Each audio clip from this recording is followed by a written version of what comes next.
아멘. 오늘 우리에게 주시는 말씀 사도행전 15장 36절부터 41절까지 말씀입니다.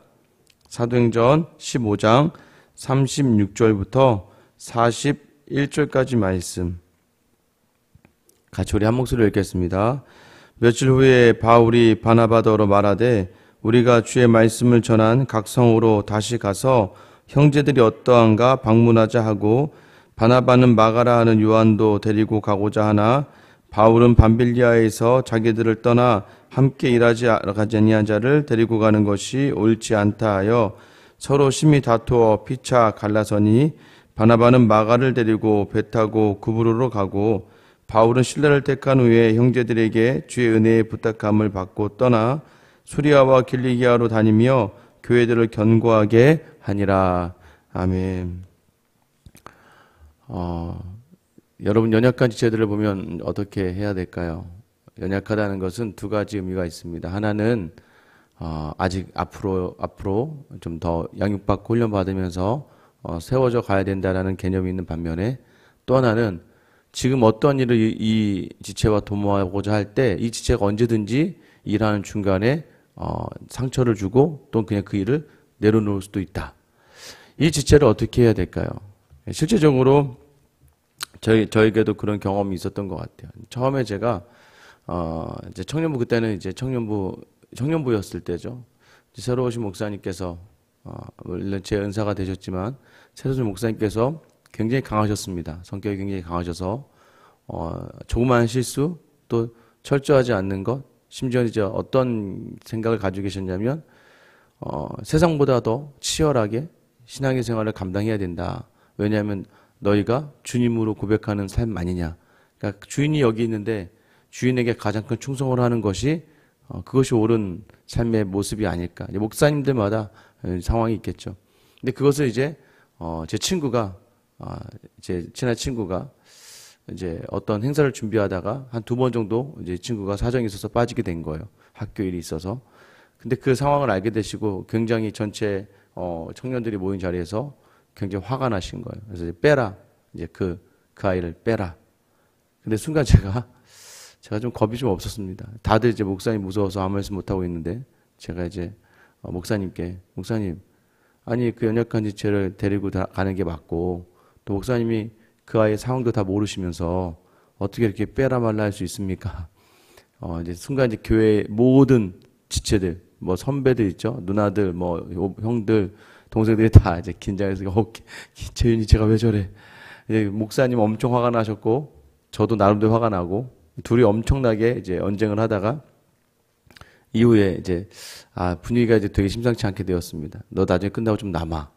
저랑 이제 목사님이 마지막 남아서 이야기하고 있는데 밖에서는 거의 뭐 교회 누나들은 다 울고 있고 이제 저하고 목사님 안에서 이제 심한 언쟁이 시작됐습니다. 이제 그럼 똑같죠. 목사님은 그러면 그 피해당한 사람들의 그 입장에서는 어떻게 하겠냐. 계속 그 한 사람이 빠진 것으로 인해서 모였던 사람이 연습도 못하고 하는데 그게 말이 돼? 라는 것이었고 사정이 있어서 그럴 수 있는 거 아닙니까? 하다가 이제 결국에는 서로의 이제 어떤 생각에 대한 차이가 더 커지기 시작했어요. 근데 마지막쯤에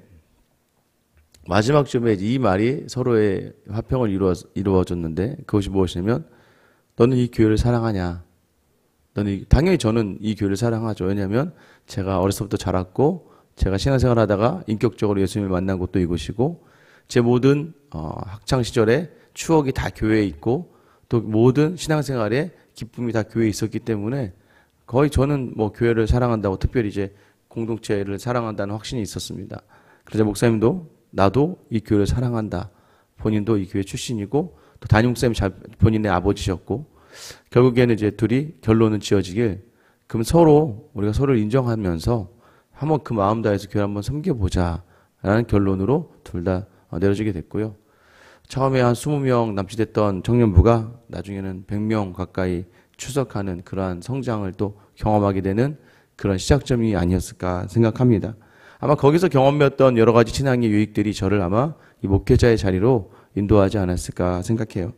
오늘도 그런 비슷한 그 다툼이 있죠. 이 36절에 보면 며칠 후에 바울이 바나바더러 말하되 우리가 주의 말씀을 전한 각성으로 다시 가서 형제들이 어떠한가 방문하자 하고라고 되어 있어요.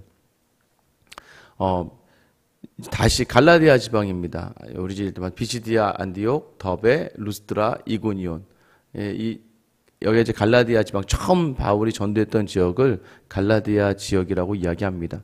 그래서 갈라디아서를 쓸 때 바울이 굉장히 애타는 심정으로 쓰는 것은 분명히 본인이 전한 복음, 이신칭의의 복음을 분명히 전해주고 왔는데 그 소아시아, 이제 갈라디아 지역에 들어온 유대주의자들에 의해서 자꾸 할례를 받아야 구원을 받는다, 율법대로 하지 않으면 구원을 받지 않는다라고 하는 유대주의자들의 그러한 많은 그 가르침 속에서 교회가 변질되어져 가는 것에 대해 한탄하면서 쓴 책이 바로 갈라디아서죠. 지금 이 처음으로 갔던 자기의 선교지가 바로 이 갈라디아 지역입니다.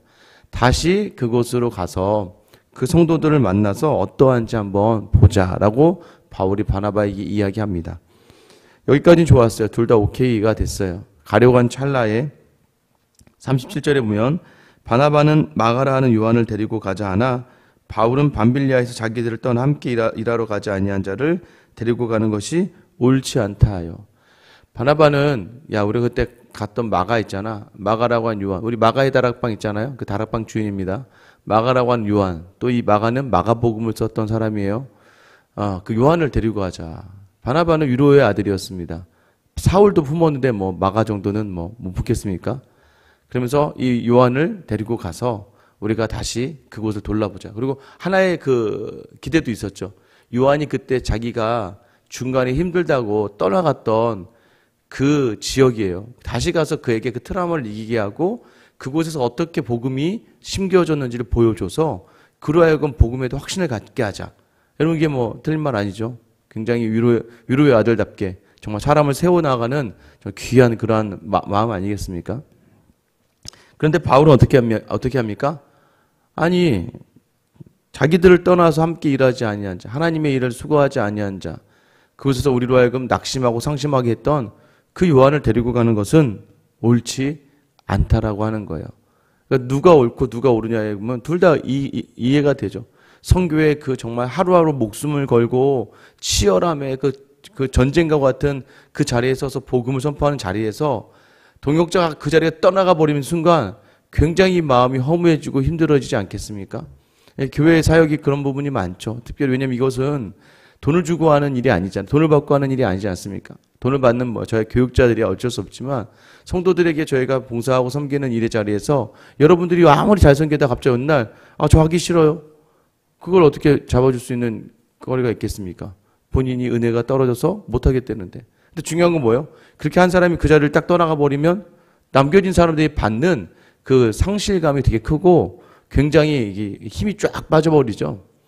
근데 바울은 그러고 싶지 않은 거죠. 이 선교의 자리에서 그렇게 또 마가가 떠나가면 우리 팀의 사기가 저하가 되면 굉장히 마음이 어려워질 것이다. 그러니 애당초 우리가 모든 게 준비되고 시작해도 안 될 전도인데 그런 염려를 가지고 갈등의 원인을 가지고 시작하지 말자라고 이야기해요. 어떻게 보면 바나바 입장에서는 바울은 지가 더 악랄한 죄인이었는데 이런 표현이 될 수 있고, 그죠? 바울 입장에서는 하루 한 치 앞을 바라보지 못할 이 전도의 어려운 상황 속에서 어떻게 또 그 사람을 그 마가를 신경 쓰면서까지 전도하고 그러니까 지금 밖을 나가서 밖으로 신경 써야 될 판에 자기의 가치 있는 사람까지 신경 쓰면서 나아가고 싶지는 않은 거. 그게 오히려 전도의 방해가 될 수 있다고 생각하는 거예요.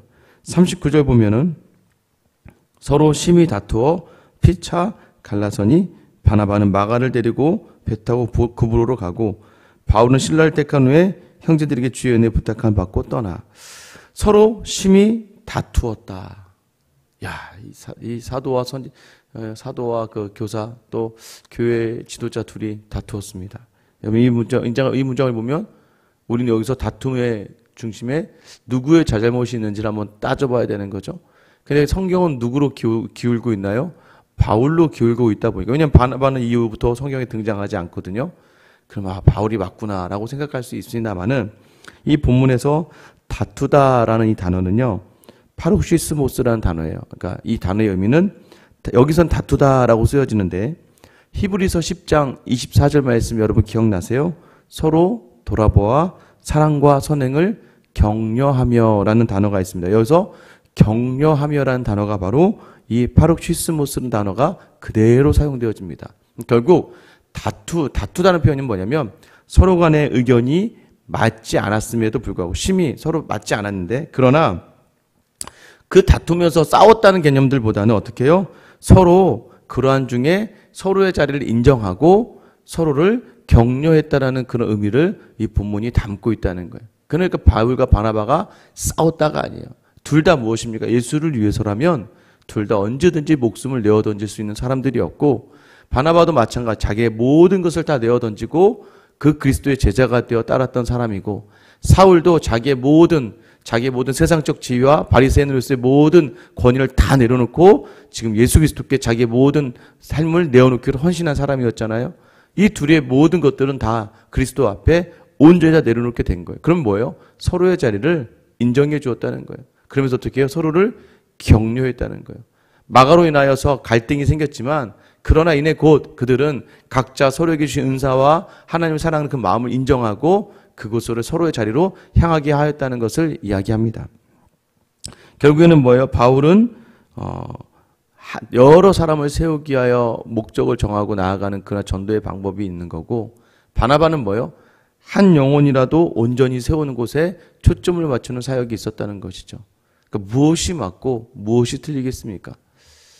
우리가 하나님을 사랑하는 온전한 마음 가운데서는 바로 둘 다 맞을 수도 있고 둘 다 틀릴 수도 있는데 그러나 중요한 것은 둘 다의 생각이 같지 않을 땐 서로 다른 방향으로 나아가 하나님의 사역을 하는 거예요. 그래서 한국교회고 전 세계 교회고 교단이 많은 이유가 본질적인 이유가 바로 거기에 있는 것이죠. 물론 문제가 있게 여러 가지 문제로 갈라져서 인간적인 상처로 인해서 갈라진 교단도 있지만 그러나 교단이 많게 하신 하나님의 뜻은 바로 서로의 다름을 인정하고 그러나 그 가운데서도 예수 그리스도로 하나됨을 인정하며 각자의 자리에서 복음 전도에 나아가는 자리를 인정해 주시는 것이죠.